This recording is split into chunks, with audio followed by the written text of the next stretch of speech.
നമ്മളൊരു line top shape ചെയ്തിരുമ്പോൾ side കണ്ടോ, sleeve round, chest round, shape round. Okay, ഇവിടെ വരെ ആക്കിയതിന് ശേഷം നമ്മൾ എന്ത് ചെയ്യാം, ലൈനിങ് ഇട്ട് ചെയ്യുമ്പോഴാണ് ഇത് മെയിൻ ലൈനിങ്ങിനെ നമ്മൾ 2 പോയിന്റും ഇതുപോലെ മാറ്റി വയ്ക്കുക കേട്ടോ.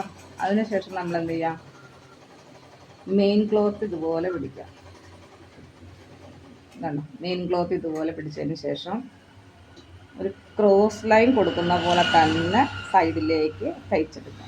അതാ ഈ പോയിന്റിൽ നിന്ന് നിൽക്കുന്ന പോയിന്റ് ലൈനിങ്ങിനെ വച്ചിരിക്കുന്നുണ്ടോ, 2 ത്രെഡിലേക്ക് അങ്ങ് മുകളിലേക്ക് വച്ചിരിക്കുന്നത് കേട്ടോ. നമ്മളെന്ത് ഈ സൈഡിലേക്ക്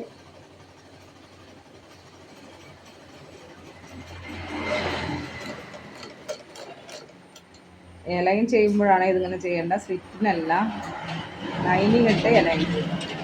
ഇതുപോലെ അടിച്ചിട്ട് സൈഡിൽ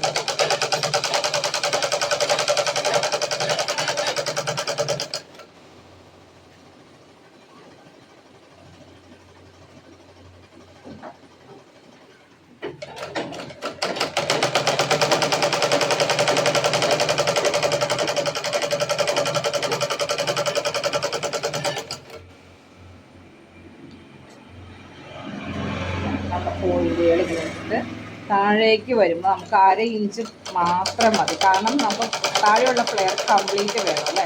സാധാരണ നമുക്ക് താഴേക്ക് ഒരു 1/2 ഇഞ്ച് മാത്രം ഇട്ടിട്ട് അടിച്ചെടുക്കാം കേട്ടോ.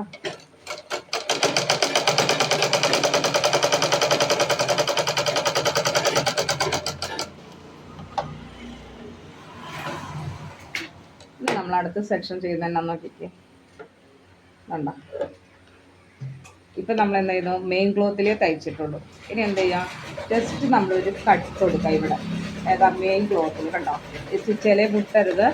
അതിനുശേഷം നമ്മൾ എന്ത് ചെയ്യും, ഇതുപോലെ എടുത്തതിന് ശേഷം ലൈനിങ്ങിൽ ഇതുപോലെ പിടിച്ചതിന് ജസ്റ്റ് ഒന്നിങ്ങനെ കുടഞ്ഞിറങ്ങും. കണ്ടോ, അപ്പോൾ കുടഞ്ഞിട്ടപ്പോൾ നമ്മുടെ മെയിൻ ക്ലോത്ത് താഴേക്ക് പോയത്. എന്തുകൊണ്ടാണ് താഴേക്ക് പോയത്, നമ്മൾ കട്ട്സ് കൊടുത്തോണ്ടല്ലേ.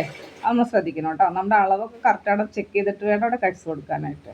നമ്മളെന്ത് ചെയ്യുക, ലൈൻ നമ്മൾ ലൈനിങ്ങിലേക്ക് ഇതുപോലെ വച്ചതിന് ശേഷം നമ്മുടെ ആ ഷേപ്പ് പോയിന്റ് ആദ്യം അടിച്ച പോലെ തന്നെ ഉണ്ട്, ആ പോയിന്റിൽ നിന്ന്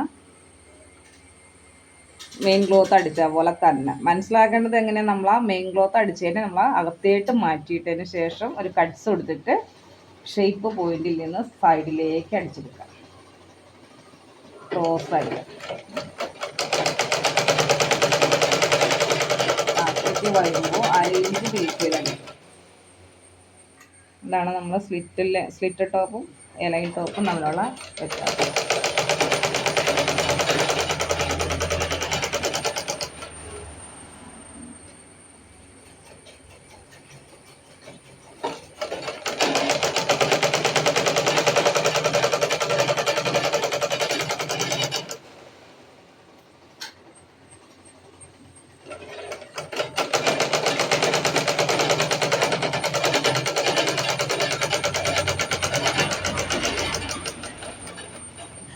ഇതുപോലെ അടിച്ചെടുക്കുക.